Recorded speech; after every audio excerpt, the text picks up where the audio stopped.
Here's my 2022 KTM 300 XC-W Hard Enduro build. This is my third 300 out of 21, and this one all 300 XC-Ws. Great bikes for tech stuff for sure.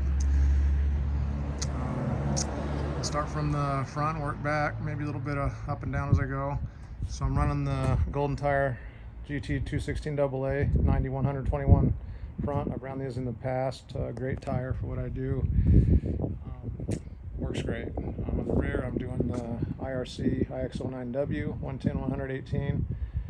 That's super soft tire, gummy tire, but I'm getting ready to go up to Ledo or Idaho tomorrow to do some mountain single track. So no big need for that down here, and I have it, so I'll run it up there. It would work great down here. Just longevity, it's going to wear out a lot quicker down here, especially on the slick rock sandstone. And when I'm done up there, even when the knobs are worn down quite a bit, they still work great down here. I run the Bridgestone ultra heavy duty tubes. That's what I've always ran. I've never had a need for mooses or tubeless. Obviously I can't run 2 or 3 psi that some guys in tubeless run them, but I'll run these down 5 or 6, but I know what I can get away with as far as pinch flats. I've been doing this long enough where with my suspension, my weight, I'm pretty light at 155 naked. It works great for me, and I can count on one hand how many times I've gotten legitimate flats over the last 25 years of racing and riding. Yeah, I've got flats when I'm out boondocking through the Nevada desert hitting cactus, but up here pretty much just stand on the trails or the slick rock, so no cactus issues, and I don't have a need for tubeless. And honestly, it seems like we're always waiting for someone on our rides that has tubeless trying to fix their flat, so I don't run it. Super annoying. I don't need it, and these work great for me. I'm running the Chervies front fork lug guards. They work great, just keeping your bottom of your forks nice, especially hitting all the rocks and hard enduro stuff. I also wire tie all my brake pin clips. That way the clips themselves don't ever come out, because you'll lose those if you don't keep those tied in. Those are all wire tie front and back, both sides, or both of them. Running the Motion Pro light lock, rim lock, and the nut, just something I've liked, and I'm not a weight weenie, but it helps balance these tires a little bit easier, which, speaking of such, I ended up balancing the front and rear with these spoke weights, which I've always done. I get tired of going down the road and getting the wheel hop on transfer sections, which I ride to and from my riding area, so I just like having a smooth ride. I'm not so worried that I'm going to lose a little bit of power from 6 ounces of weights on the front and rear. I'm already running heavy duty tubes, which are pretty heavy, so for what I do, I don't need to be getting every little last ounce of power out of these bikes. Running the Chervies wraparound rubber fork guards, and I have the E-line carbon fiber wraps underneath those just from previous bikes, so I just run both to help protect the fork tube from dents and whatnot. Then I got the E-line carbon fiber registration wraps up top, just mostly for protection. I have the tugger strap front and rear. I use the rear a lot for the stuff I do, so it's very helpful. I like it a lot. And I got the Baja Designs XL80 Squadron. Great light, super lightweight, super powerful, works great. On my suspension, I actually have the KYB insert kit on my forks, and then the shock is revalved also for my weight and my type of riding. These the shock and the forks came off of my 21. I brought those forward, and then I took this brand new 22 stuff and put it on my 21 that I'm selling. So this stuff is proven itself, works great. I love it, and it's still pretty new. And I just serviced the front and rear, so basically I have brand new suspension. Running the SXS handguards.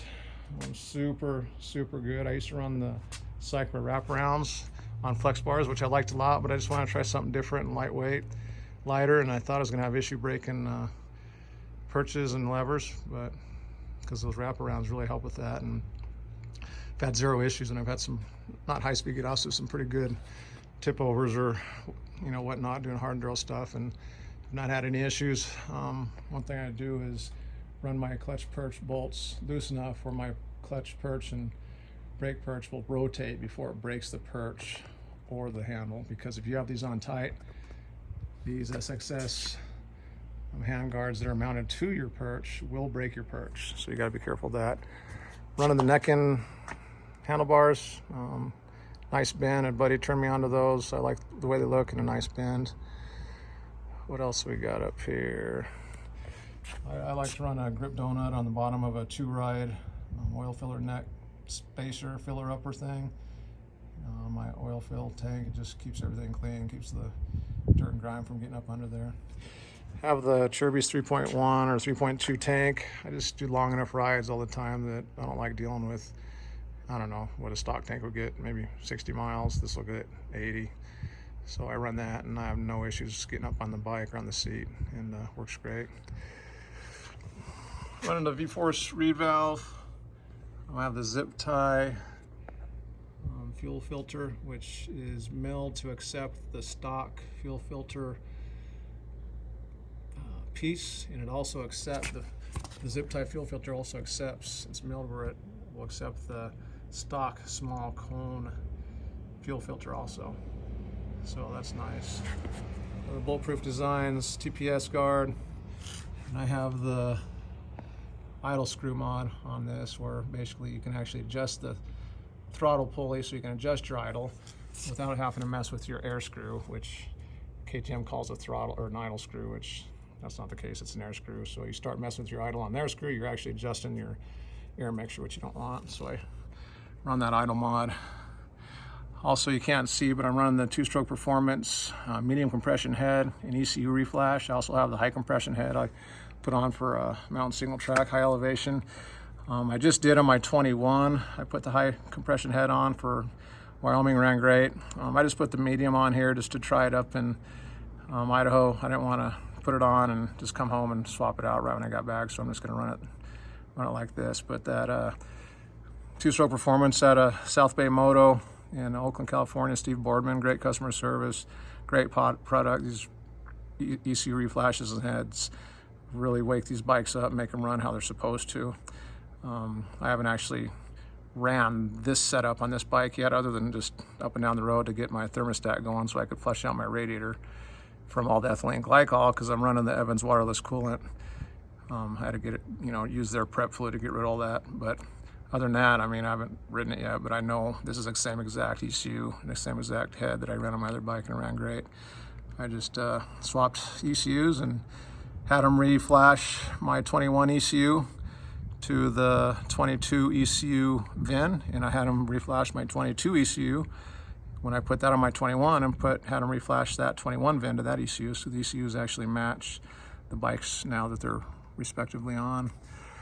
I'm trying to think what else I did on here. Put the Dirt Tricks dome wash, countershaft sprocket dome washer on. It's made out of a more, I guess, spring material, so you can use it over and over, versus if you tend to take off the front countershaft sprocket, stock one, the dome washer, and use it over and over, it loses its spring, and then you run the risk of getting a countershaft O-ring leak, because it doesn't put as much pressure on the shaft collar that has the O-ring on the back side of it, and you'll start getting leaks. Running the IMS core pegs. Just pegs I've always liked, strong, because I tend to bend the stock ones pretty easy. These runs work great. What else?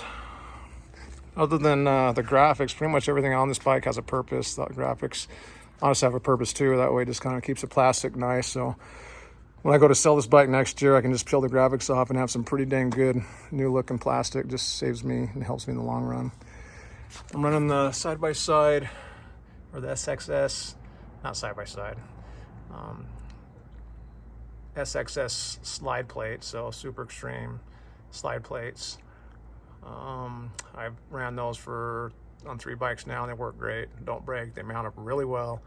You don't have to take them off to change oil or anything, so they work great for me. Also running the Bulletproof Designs radiator guards. For the stuff I do, these have saved my radiators over and over, time and time again. Super good. And these I brought over from my 21. They were straight still. My radiators were straight on my 21. Running the E-line carbon fiber pipe guard. People will sit there and claim that you can't run these pipe guards because it'll break your cylinder, which it might have in the past, but these still allow you to dent your pipe, trust me. If you get if you hit it pretty hard, it's gonna dent your pipe. It's not gonna keep your pipe perfectly straight. Then rotate everything and break that up there. So I've had nothing but luck with these. The E-line is by far better than the P3 because the E-line is a snap-on fit, where the P3 is more of a just kind of these hose clamps hold it on fit. And I've done back-to-back tests on that, and I have a YouTube video on that you can look up if you want to check it out. But I love those pipe guards. And as you can see, I'm running that cylinder support bracket just in case I do run into something like people claim, that I have that extra support so I'm not breaking my cylinder. I'm running the Evans wireless coolant like I mentioned because I get into a lot of hard enduro stuff, and down here in St. George it gets hot. I've had zero issues. I've never boiled over with this, and then plus I put the Trail Tech fan kit on, which I highly recommend, and have had really good luck over the years with those fans. Running the stock pipe with the FMF Shorty Power Core 2.1. People ask why I run the Shorty. I like the low end torque or grunt, but between running the gray throttle tube cam ring, throttle ring, it helps smooth stuff out. And with that ECU reflash, the spike just works good in my opinion for hard enduro stuff where I can get on it and get that top end. But man, it just gives you that low end grunt and blip when you're just trying to get up edges or whatnot. So that's what I run, works great. Got the brake snake on there because out here in the desert, you go across the desert in a lot of sagebrush and creosote, and they ends up inevitably getting wedged between your brake pedal and the clutch cover. I'm running not right now, but I'm running a carbon fiber clutch guard. The one they sent me was the wrong one by accident, so that's the only reason that's not on there. But for the stuff I do, sure is a good peace of mind not knowing that you're not going to potentially send your brake lever through your pipe guard, or excuse me, through your clutch cover. So I do that. With this two-stroke performance ECU reflash, they have you take the power valve. It's out basically about a half of turn from stock typically. I believe they call it 1.5 millimeters, and then from there you start coming out quarter click turns, testing to see what you like. And then on the air screw, they have you take it out, well, take it in from about 4 screws out or turns out to about 2 turns from being full tight, or 2 turns out. I'm running the SDI bladder in my shock. They got revalved. I like these Pulley Sport swing arm guards, help protect swing arms because I'm dragging over a lot of rocks and whatnot. I got the bolt axle blocks. These are the ones that stay put and stay in place when you take your axle out. And it's not that big a deal, but I just don't like dealing with those other blocks coming off all the time. Bulletproof design shark fin and a caliper guard. Got the funnel web air filter. Moving around. Already talked about the tugger strap. Run the Bulletproof Designs swing arm support bracket, so you don't rip those tabs or bend them as easy, especially doing hard enduro stuff in the rocks. And I like running the drawing a blank.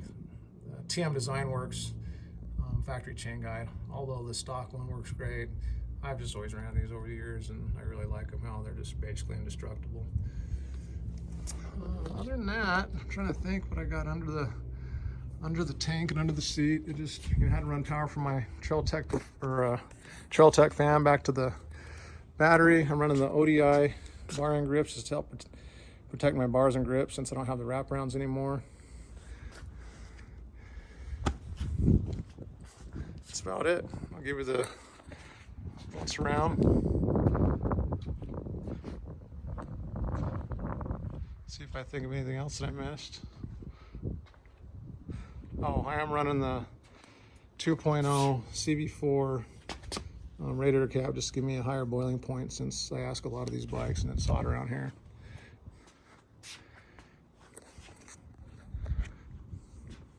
Run my sag about 107 to 110, somewhere in that area.